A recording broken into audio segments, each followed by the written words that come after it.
Good morning, everyone, and welcome to Munson Healthcare's COVID-19 virtual press conference. It is Tuesday, June 8th. Next slide, please. As a reminder, other ways to stay connected with Munson Healthcare to get the latest information on COVID-19 and vaccines. You can sign up for our e-newsletter, follow us on social media, or visit munsonhealthcare.org, where we have an exclusive COVID-19 section of our website. Next slide, please. Again, it's Tuesday, June 8th. There's a lot going on still with COVID-19 and vaccines, so we're excited to have some of our usual speakers back with us today. You'll be hearing from Dr. Christine Nuffsy, who's the Chief Medical Officer for Munson Healthcare, with an update on what we're seeing at Munson Healthcare, and especially inpatients in our hospital and community positivity rates. You'll hear from Wendy Hershenberger, who is the Health Officer for the Grand Traverse County Health Department, as well as Lisa Peacock, who's the Health Officer of the Benzie-Leelanau District Health Department and Health Department of Northwest Michigan. Joining us again will be Dr. Jennifer Morse, the Medical Director of District Health Department 10. And also joining us again is Heidi, Britton, the CEO of Northwest Michigan Health Services. And I am Diane Mahalik. I'm the Chief Marketing and Communications Officer for Munson Healthcare, and I'll be your moderator today. As a reminder, we will have a Q&A session at the end of our panelist presentations today. Feel free to submit your questions through Facebook, or if you're on the Zoom, I know we have some reporters on the Zoom call, just use the Q&A feature, and we'll get to as many questions as we can at the end of today's panelist presentations. So now I'd like to introduce Dr. Christine Nuffsy, Chief Medical Officer with Munson Healthcare. Welcome. Thanks, Diane. All right, so let's move into some really good news for our region. You can see here our cumulative cases. But if you go down to that bottom left box, you can see our rolling average for our percent positivity is at 3.3%, which is awesome. It's been a long time since we've been that low. So very, very good news. We're very pleased to see that. And our cases per 100,000 are at 59. So percent positivity rate below 5%, cases per 100,000 below 100. So really good news. Very happy to share that. Next slide. You can see here, we still have some COVID positive patients across our healthcare system. We actually have 10 today. So way down from where we were at the peak of the most recent surge, but still seeing some active cases being hospitalized across the region. Next slide. There, again, you can just see the graphic representation of that. So, you know, that very quick high peak that we had, and now down to a more steady level. Next slide.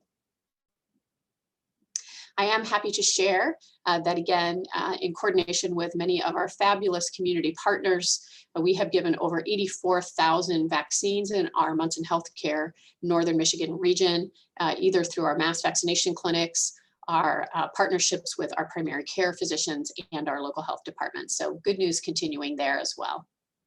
Next slide. And here you can see the state database that shows for our population in Michigan that we have coverage approaching 55%.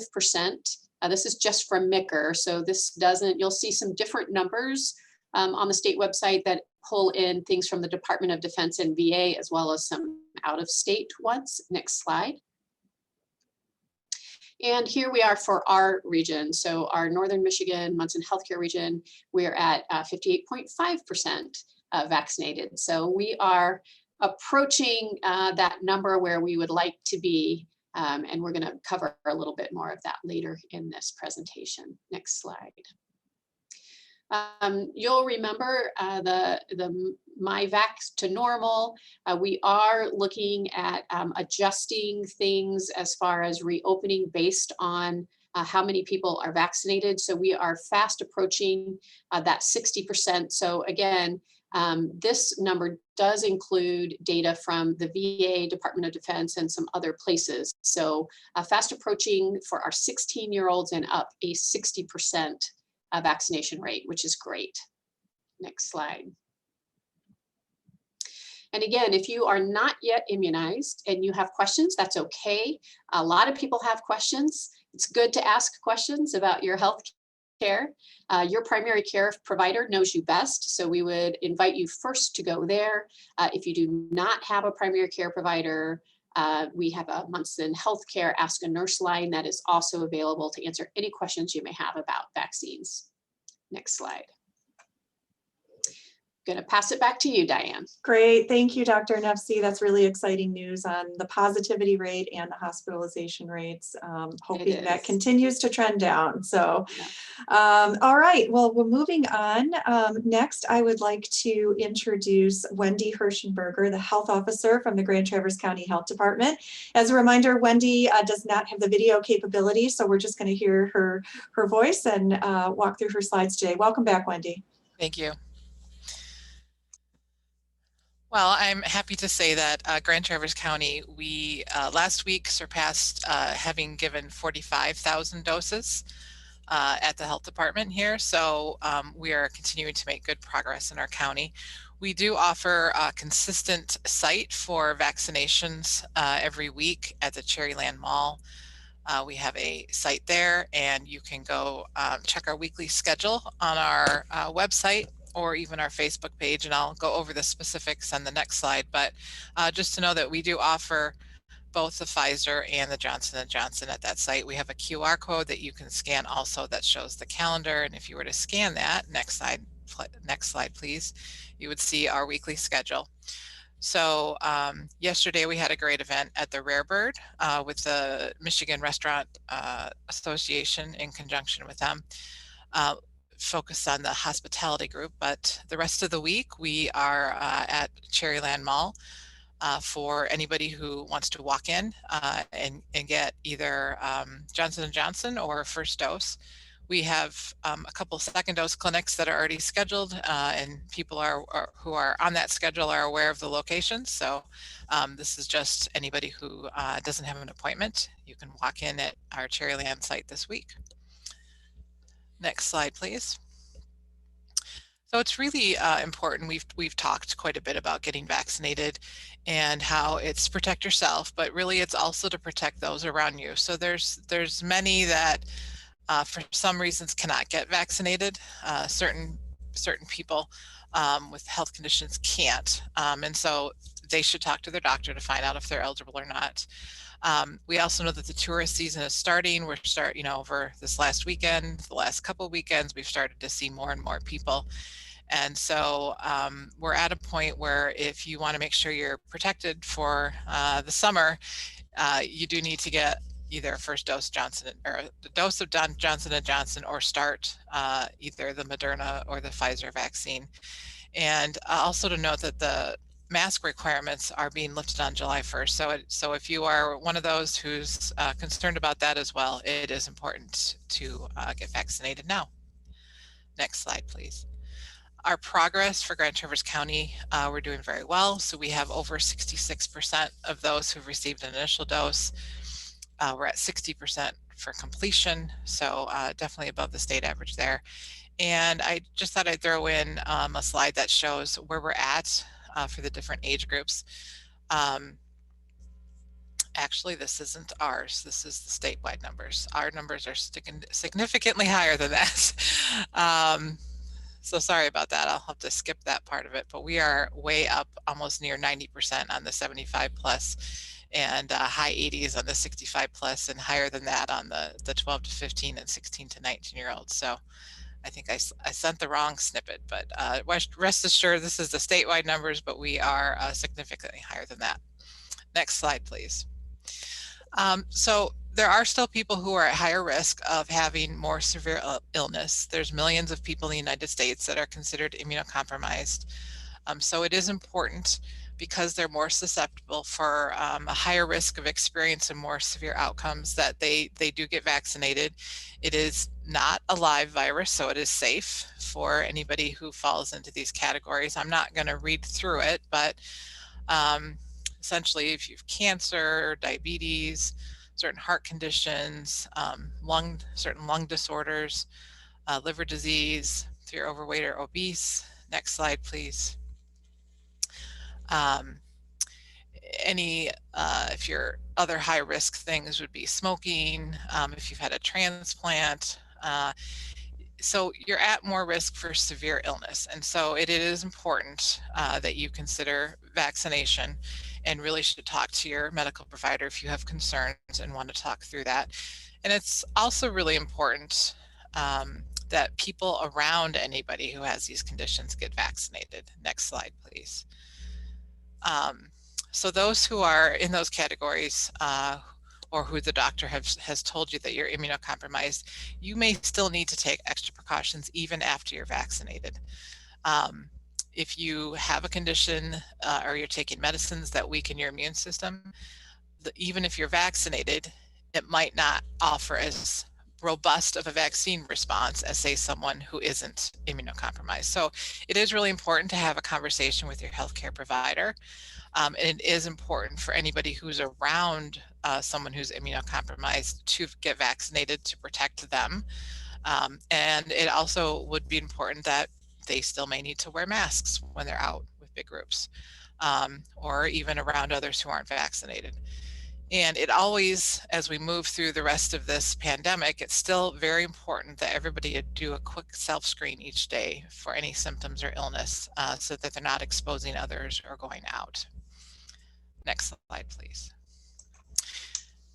Great, thank you, Wendy. And just as a note to the reporters who are watching this, if you would like the correct numbers from Wendy, that's probably our fault. We probably just didn't catch that. We can get those from Wendy and get those over to you if you like. Just send us a note and we can take care of that. So thanks, Wendy. We'll have you back for the Q&A. Next, I'd like to introduce and welcome back Lisa Peacock, who's the health officer with the Benzie-Leelanau District Health Department and Health Department of Northwest Michigan. Welcome, Lisa. Thank you. Good morning, everyone. So we are still striving for the goal of 70% of the population being vaccinated. And I think one thing that's important to remember is that that's the minimum that we need for community protection. And so, you know, as COVID is with us for a longer period of time, we learn more. And so this may be in the future a little bit of a moving target, but we know that that's at least the minimum. So we're aiming to surpass that.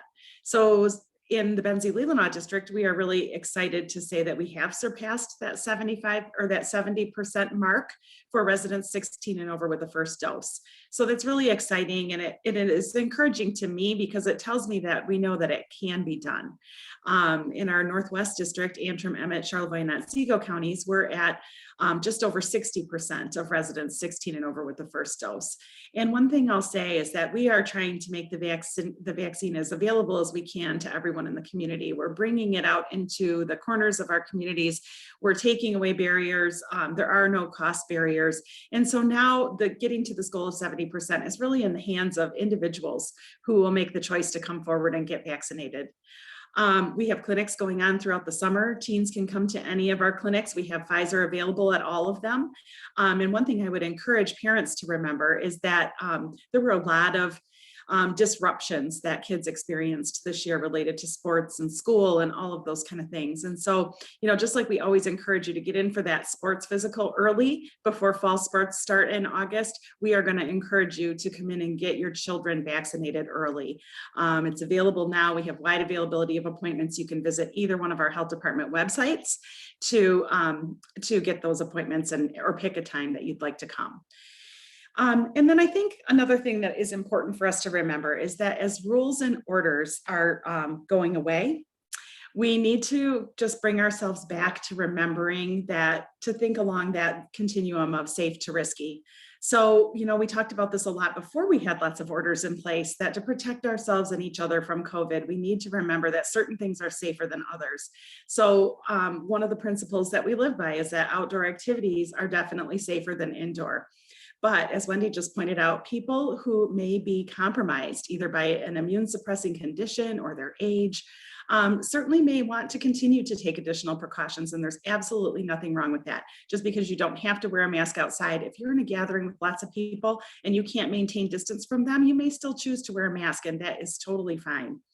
As we move indoors to other types of gatherings, those risks increase. And so, you know, the larger the event, the more risky it can be, because we don't know who in that crowd might be vaccinated. I think of church.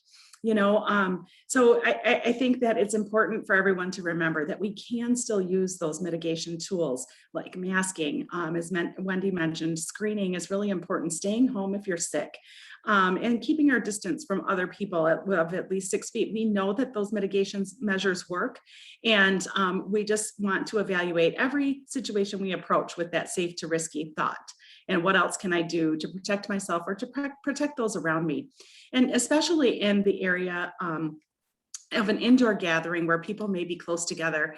If people are not vaccinated and the mask mandate lifts in July, it's important to remember that when the person next to you might not show any sign of a compromising condition, but they might very well be compromised. And so please consider continuing to wear your mask when you're in those situations and you're just not sure. Next slide, please. So we have a lot of questions coming up about what does the 70% mean and what does herd immunity mean? And so I think one thing that is important to remember is that as we have an increasing level of immunity in the population, the virus has less opportunity to spread. And so that means that even people who haven't been vaccinated, or even people who may have a compromising condition that doesn't allow for a robust enough immune response, they will also be protected by those of us who are vaccinated.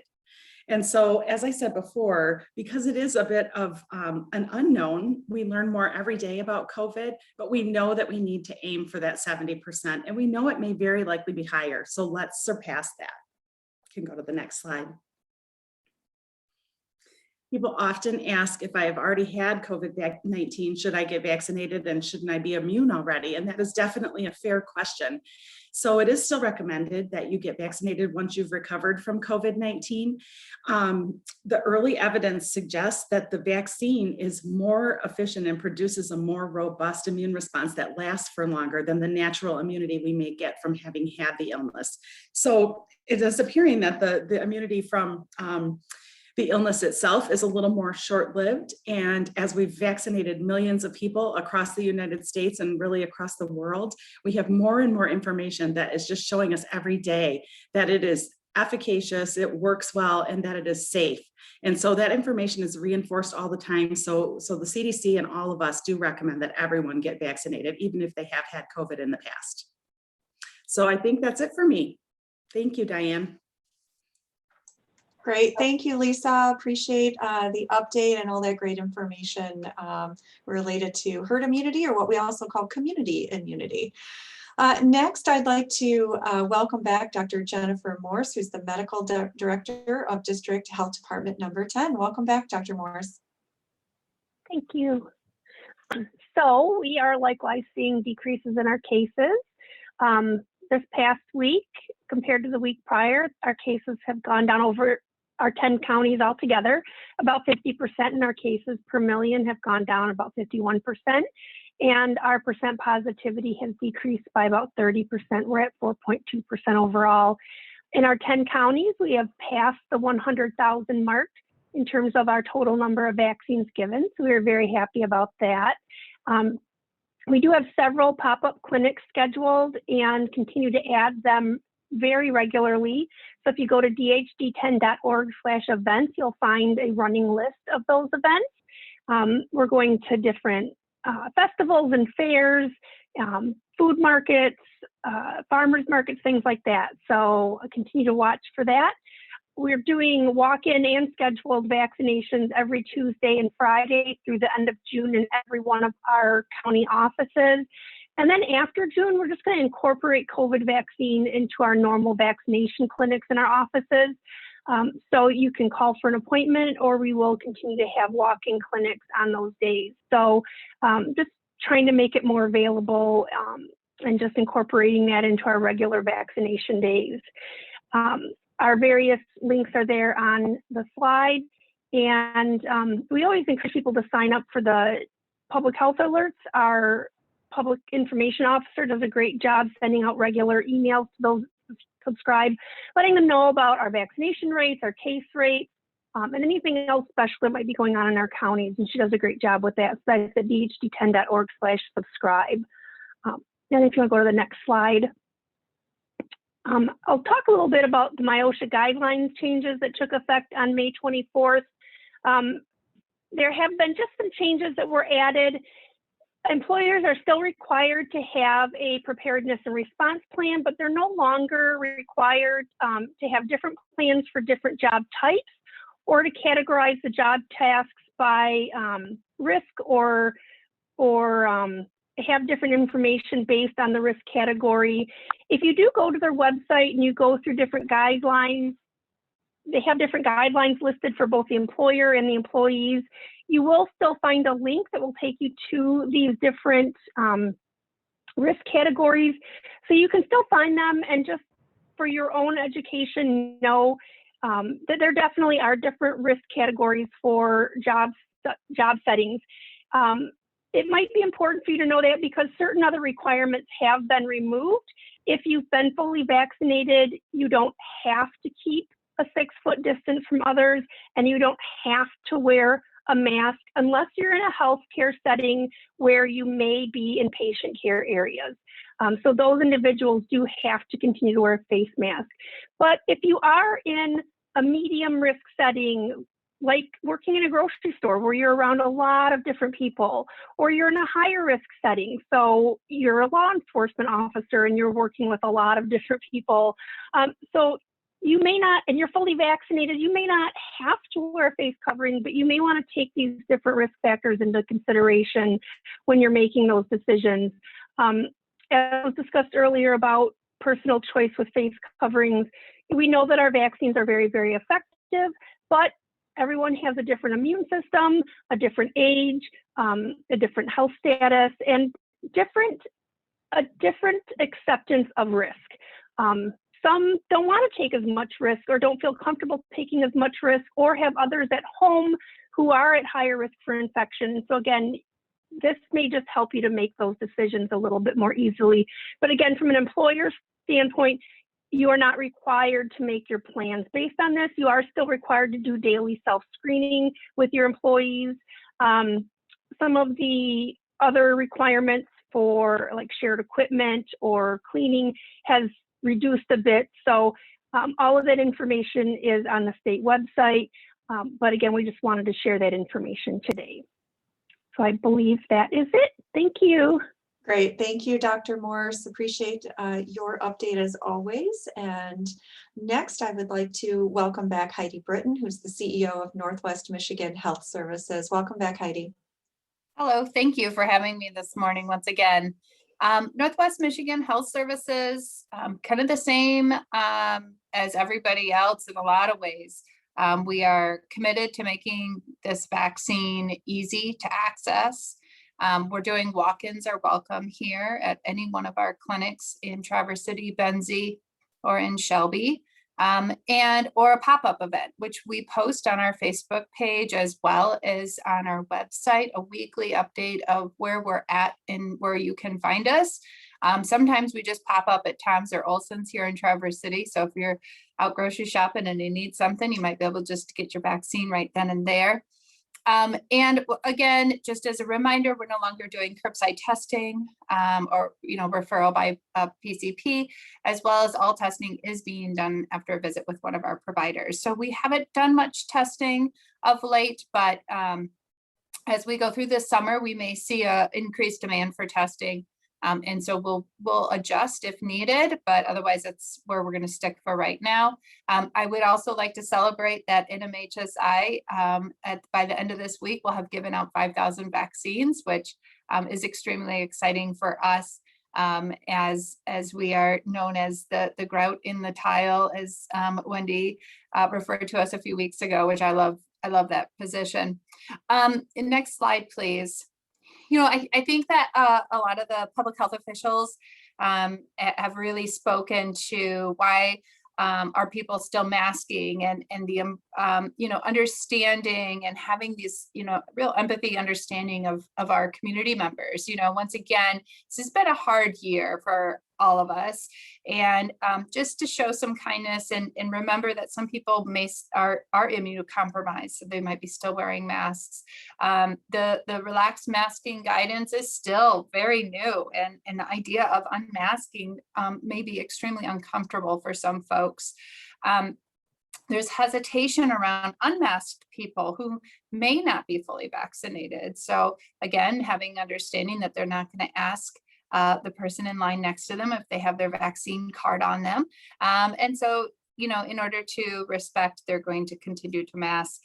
And then practicing extra caution around those ineligible for vaccination, like our kiddos under 12. And there's plenty of kiddos 12 to 18 that or 12 to 16 really that only just opened up, and they're just getting their second, those early on are just getting their second vaccines now.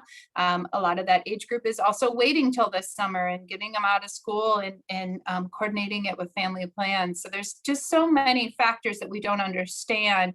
And so, you know, having that understanding and that empathy and just, you know, sincere kindness as we are entertaining all of our visitors that will be up here as well. So when should you still wear a mask? In indoor situations, when you're exposed to others outside your immediate household, if you're not fully vaccinated, of course. In stores and businesses that still require patrons to mask up, I know there's still quite a few places that you walk in and they'll give you a mask and they haven't changed their rules. In most healthcare settings, such as Northwest Michigan Health Services, we still have masking policies set up for all patient-facing areas. That includes everything from the waiting room to the back, whether you see our medical, dental, or behavioral health therapist, masking is still required.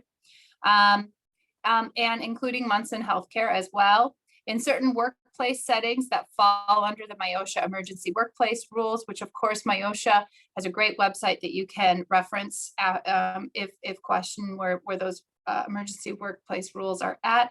And in settings where you just don't feel comfortable going maskless, even if you're fully vaccinated. So again, understanding that it's okay. Some people just aren't going to feel comfortable.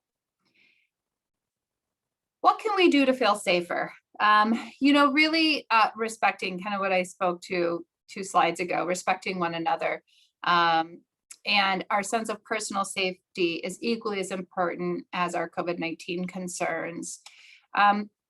And always remember the golden rule and refrain from questioning others around you about why they are or are not wearing a mask. Do what feels comfortable to you. If you are fully vaccinated but going maskless causes you anxiety, or you're just feeling hesitant to the newness of these guidelines, don't place undue pressure on yourself to go without a mask. Just put one on. It's all okay. There's plenty of people at our grocery stores, everywhere I look, there's plenty of people that are masked and unmasked. Like, you won't be the only one. And just do the right thing. If you aren't fully vaccinated, please continue to mask in indoor settings like the bank or grocery store. And carry a clean mask with you.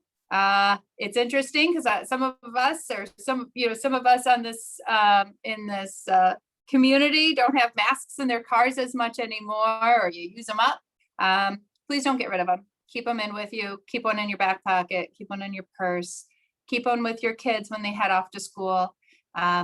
You just never know what kind of situation or who you'll encounter that you'll feel a lot better if you had a mask to protect them or yourself. So I believe that is the last of my slides. Thank you so much. That is. Thank you, Heidi. Those are all great reminders. And now I would like to invite all of our panelists to join us for our Q&A session. We have a few questions coming in from our Facebook viewers and also some reporters who are joining us. The first question I'm going to ask of Dr. Nuffsy, and the question is Munson Healthcare offering monoclonal antibody treatment for COVID-19? We are. We have several locations around the Northern Michigan region that are offering monoclonal antibody treatment. And just as a reminder, certain people qualify for it. So people who have tested positive for COVID-19 who are early on in their disease, who aren't sick enough that they need to be in the hospital. You have to be at least 12 years old and at least 88 pounds. and you can get monoclonal antibody. And what that is a passive antibody. So, vaccines provide active antibody response. They teach your body to make your own antibodies. What monoclonal antibodies are passive. So basically, they have created antibodies to certain spike proteins on the COVID virus, and they give that to you through an IV, and that allows you to fight off the vaccine early on. There's some really good studies out there. It had kind of a slow start, but we're confident now that it's helpful for people who are early on in the disease, especially those that are at higher risk, which we've gone over today. So yes, we have that available at many places across our Northern Michigan region. Great, thanks, Dr. Nuffsy. And if anyone is interested in that treatment, so you have to have had a positive diagnosis or positive test for COVID-19 and then be screened. If you do not have a primary care provider or want to know if you are eligible for monoclonal antibody therapy, you can use that Ask a Nurse hotline number, which is 231 let me pull it back up, 935-0951, and we'll include that on it's all over our website.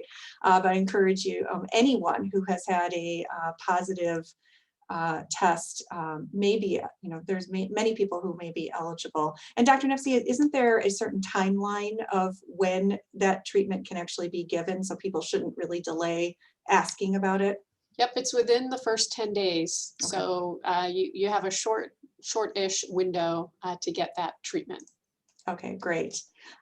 Next, we have some questions coming in from reporters, and I'm just going to kind of do a round robin and go around to our different health experts here. And I'll start with Wendy. Have there been any problems with people not showing up for their second dose? That's a great question. There's been a small amount. I don't have a percentage, but I know it's quite small, of people who may not show up for their second dose appointments. We do make it, I think we all are making it as easily accessible as possible for that second dose, so they can walk in at any time for that second dose, as long as it's been, the 3-week or 4-week time period. And there's even flexibility on that now. So it's not, I would say it's not a big issue in our area. Lisa, what are you seeing?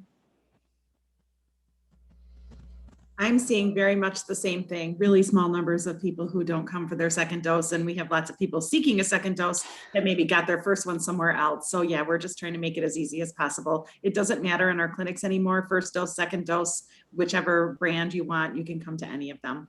That's such a huge step forward from where we were a few months ago. It feels really good. Heidi and Dr. Morse, anything different that you're seeing? Same. It's all good. Lots of options. Let's get them vaccinated.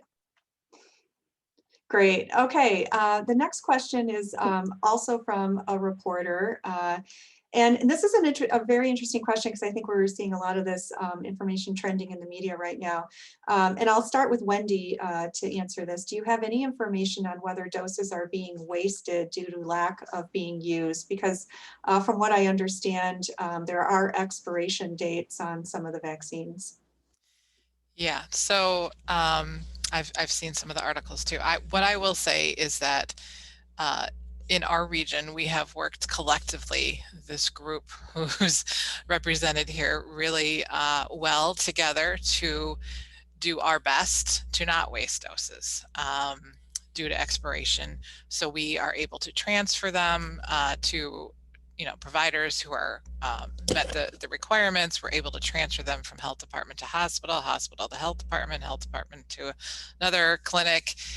So we really do work together to not try to waste doses. I will say the philosophy now, since we have more vaccine than people who are demanding the vaccine early on, obviously we were exceeding how much we had. So now it's more about not wasting an arm. And so really, if we have someone show up at one of the clinics who wants to get vaccinated, we will vaccinate. We would not wait on seat. We would not make them wait. right now. It's most important as we get into that, you know, we're approaching that 70% mark. It's just really important that we get as many people vaccinated as we can. Great. Lisa, any comments from your districts on that? No, other than just all of us as partners are holding off on ordering any new vaccine until we check with each other and make sure that we're using whatever, you know, we're tracking it across the region, tracking expiration dates and things like that. But other than that, exactly what Wendy said. I think that's very well said, Lisa. I have watched this group on this call and a lot of others across Northern Michigan partner together on that. So I think that's a testament to our collaboration in Northern Michigan and you know, trying to do everything we can to do what's right for not only you know, residents, but also just be really good stewards of our resources. So great, thank you for those answers. Dr. Nuffsy, can you just speak to whether or not there's any new information on when a vaccine will be available for younger children, you know, below the age of 12? Are those clinical trials going on right now? They are. They are ongoing, and you know, we get preliminary reports about how they're going. The news is good. I think most of us anticipate that there will be more requests for emergency use authorization for those younger children once those studies are complete, but they aren't complete yet. But I do anticipate that that will happen over the next few months. Great. Well, thank you, everyone. Those are all the questions we've received today. So I think in the interest of time, we're going to end our press conference a little bit early today. We will continue to do these, especially, you know, as the, you know, some of the state guidelines are going to be lifted, the masking guidelines on July 1st. We want to just continue to get information out there. So we'll continue these press conferences, and especially as new information is available. We will, from a Munson Healthcare perspective, try to get some of our experts to come on to a future webinar to talk about monoclonal antibody therapy in more detail. But in the meantime, we still have all of these great community resources listed on our website. All the information that our health experts on this call have shared are available through their individual contact pages as well. So I want to just conclude by saying, again, really great collaboration. We appreciate everyone's support on our panelist call. Please continue to sign up for our e-newsletter, follow us on social, and visit munsonhealthcare.org as you hear new information in the media or things changing. We'll try to get the latest information posted as quickly as possible. But again, Dr. Nuffsy, Dr. Morse, Wendy, Lisa, and Heidi, thank you again for your time, and have a great week, everyone. Thanks, Diane.